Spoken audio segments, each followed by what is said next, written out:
இதை எதிர்த்து போராடக்கூடியவர்கள் என்ன சொல்றாங்கன்னா வளர்ச்சிக்கு எதிரானவர்கள். இப்போ ஒசூரை சுத்தி நிறைய தொழிற்சாலைகள், தனியார் தொழிற்சாலைகள் நிறைய வந்திருக்கு.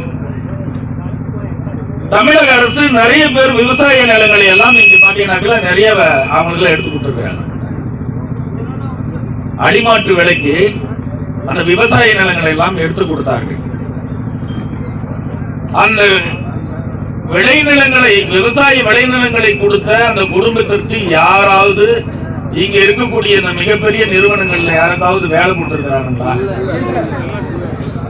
அதாவது நீங்க விருப்ப மனு வேலைக்கு கேட்கறத அந்த மனு கொடுத்தீங்கன்னாவே ஒசூர் தாலுகா, டெங்கனிக்கோட்டை, ராயக்கோட்டை அப்படின்னு அந்த அட்ரஸ் வந்தாவே உடனடியா பார்த்துட்டு அவன் வந்து அந்த அட்மிட் வெளியே அனுப்பிடுறான். வெளி மாவட்டத்துல இருந்து வரணும், வெளி ஸ்டேட்ல இருந்து வரணும், வெளிநாட்டுல இருந்து வரணும், அவனை தான் அவன் வச்சு வேலை கொடுக்குறான். ஆனா நிலம் யாருது? நம்ம நிலத்தை கொடுத்து இவன் தொழில் செய்து ஆயிரக்கணக்கான கோடி ரூபாய் சம்பாதிப்பான். ஆனா நமக்கு வேலை கிடையாது.